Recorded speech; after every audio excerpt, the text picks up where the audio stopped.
Hello বন্ধুরা, আশা করি সকলে ভালো আছো। SMS teach tips and motivation চ্যানেলে আবারও তোমাদের সকলকে স্বাগত জানাই। তো আজকে আমরা শিখব fire, types of fire and extinguisher, অর্থাৎ আগুন, আগুনের প্রকারভেদ এবং আগুন আমরা কিভাবে নেভাতে পারি সেই সম্বন্ধে। প্রথমে আমরা আগুনের ক্ষতিকারক দিকগুলো দেখে নেব। কোনো ইন্ডাস্ট্রিতে অনিয়ন্ত্রিতভাবে কোনো আগুন ধরে গেলে সেখানে আগ্নেয় সামগ্রীর অনেক ধ্বংস হয়। এছাড়া কোম্পানির সম্পত্তি ধ্বংস হয়, মানুষ আহত হয়, এমনকি মানুষের মৃত্যু পর্যন্ত ঘটতে পারে। এরপরে আমরা দেখে নেব আগুন জ্বলার জন্য কী কী প্রয়োজন হয়। তো নাম্বার 1 হচ্ছে ফুয়েল, জ্বালানি। Number 2 heat. Number 3 oxygen. এই তিনটি থাকলে তবেই আগুন জ্বলা সম্ভব।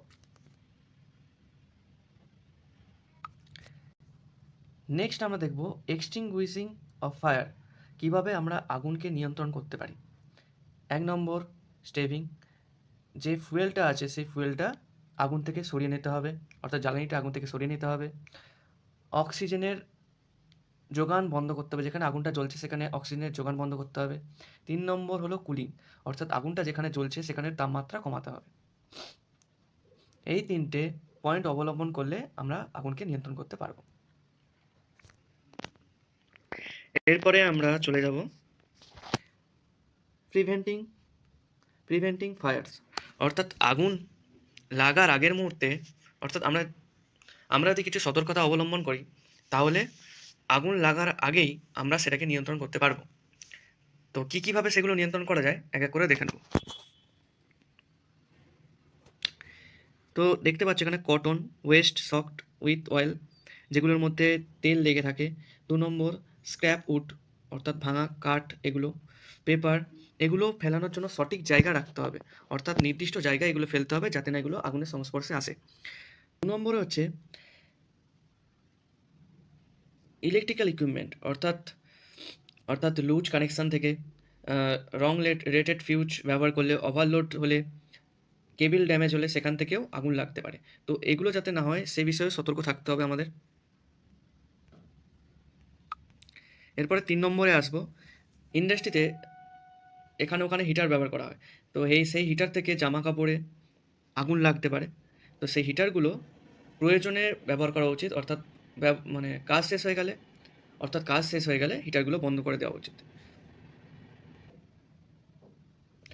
4 নম্বর পয়েন্ট, তো বেশিরভাগ ক্ষেত্রেই পেট্রোলিয়ামজাত পদার্থ থেকে আগুন লাগে। সেই জন্য তরল জ্বালানি যেমন পেট্রোল, কেরোসিন, স্পিরিট, এলপিজি, এগুলো নির্দিষ্ট জায়গায় স্টোর করে রাখতে হবে। এখানে ওখানে রাখলে ওগুলোর মধ্যে কোনো কারণে আগুন লেগে যেতে পারে। এখানের মধ্যে একটা পয়েন্ট দেওয়া নেই, সবথেকে বড় জিনিস আমাদের ধূমপান ত্যাগ করতে হবে। আমরা যারা সিগারেট জাতীয় পদার্থ খান, আসলে যারা সিগারেট খান তারা খেয়ে যেটা বাকি থাকে এখানে ওখানে ফেলে দেয়। তো সেখান থেকে আগুন লাগার প্রবণতা সবথেকে বেশি। সেই জন্য আমাদের সর্বপ্রথম যেটা ত্যাগ করতে হবে সেটা হলো সিগারেট খাওয়া ত্যাগ করতে হবে। নেক্সট আমরা দেখব ক্লাসিফিকেশন অফ ফায়ার্স। ঠিক আছে, আগুন লাগাকে 4টি ভাগে ভাগ করা হয়েছে, ক্লাস এ, ক্লাস বি, ক্লাস সি এবং ক্লাস ডি। তো এক এক করে আমরা সেই টাইপসগুলো সম্বন্ধে দেখে নেব, সেই টাইপগুলো দেখে নেব এবং তার কীভাবে সেই আগুনগুলো নেভানো যায় সেগুলো সম্বন্ধেও জেনে নেব। তো প্রথমে আসবো আমরা ক্লাস এ ফায়ার। ক্লাস এ ফায়ারের মধ্যে যেগুলো পড়ছে উড, ক্লোথ, পেপার, এগুলোর মধ্যে দিয়ে যে সমস্ত আগুন ধরে সেগুলো হচ্ছে ক্লাস এ ফায়ার। মোস্ট ইফেক্টিভ,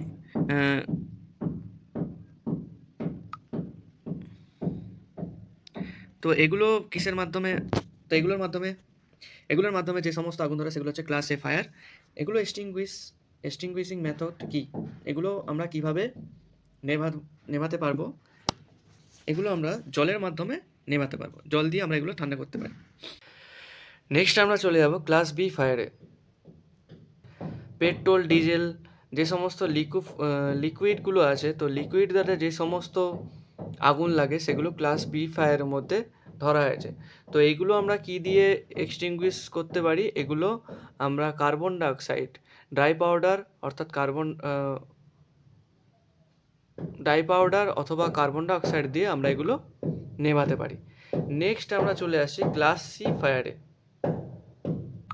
তো ক্লাস সি ফায়ার আমাদের যেটা আছে সেটা বেশিরভাগ লিকুইফাইড গ্যাস অর্থাৎ এলপিজি, অক্সিজেন সিলিন্ডার এগুলোর দ্বারা যে সমস্ত আগুন লাগে সেগুলো ক্লাস সি ফায়ারের মধ্যে পড়ে। ক্লাস সি ফায়ার কিসের মাধ্যমে আমরা নেভাতে পারি? ড্রাই পাউডারের মাধ্যমে ক্লাস সি ফায়ারগুলো আমরা নেভাতে পারি। নেক্সট আমরা চলে যাব ক্লাস ডি ফায়ার।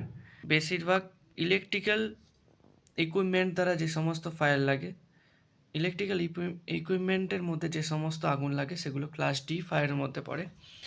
তো এগুলো নেভানোর জন্য আমরা halon, carbon dioxide, dry powder and vaporising liquid অর্থাৎ সিটিসি ব্যবহার করতে পারি। Next types of fire extinguisher. তো নিচে দেখতে পাচ্ছ ফায়ার এক্সটিংগুইশার কত ধরনের হয় দেওয়া আছে। Water, foam, fire blanket, powder, CO2, CTC. তো এগুলো ভালো করে দেখে নেবে তোমরা। নেক্সট আমরা চলে যাই, যদি কোথাও আগুন লেগে যায় তো প্রথমে আমাদের কি করা উচিত? অ্যালার্ম বাজাতে হবে, বা আগুন লাগলে অ্যালার্ম অটোমেটিকলি বাজবে সেটা শুনতে হবে। Turn off machinery and power অর্থাৎ ইলেকট্রিসিটি এবং গ্যাস যেখানে চালু আছে সেগুলো বন্ধ করতে হবে। আমাদের দরজা এবং জানালাগুলো বন্ধ করতে হবে যাতে বেশি পরিমাণ অক্সিজেন ভেতরে না আসতে পারে, যাতে আগুনটা ছড়িয়ে যেতে না পারে, কিন্তু সেগুলো লক করা যাবে না। নেক্সট আমরা ফায়ার ডিপার্টমেন্টে কল করব। ফায়ার ডিপার্টমেন্টে কল করতে হবে, ওরা আসবে এসে যাতে আগুনটা তাড়াতাড়ি নেভাতে পারে। তো তারপরে আমাদের সেফলি এমার্জেন্সি এক্সিটের মাধ্যমে বাইরে বেরিয়ে যেতে হবে। তো আগুন লাগলে এই ব্যবস্থাগুলো আমাদেরকে নিতে হবে। নেক্সট আমরা জানবো যেই সময় আগুন লাগবে সেখানে যারা ফায়ার এক্সটিংগুইশারের কর্মরত আছে তাদের কি করণীয়। তারা মানুষদেরকে অ্যালার্ট করবে, আগুন চিল্লিয়ে চিৎকার আগুন। Next inform the service arrange inform immediately. Fire সার্ভিসে কল করে তাদেরকে ইনফর্ম করতে হবে যাতে আগুনটা ইমিডিয়েটলি কন্ট্রোলে আনা যায়। এমার্জেন্সি দরজা খুলে দিতে হবে যাতে ওখান থেকে মানুষরা বাইরে বেরিয়ে আসতে পারে। নেক্সট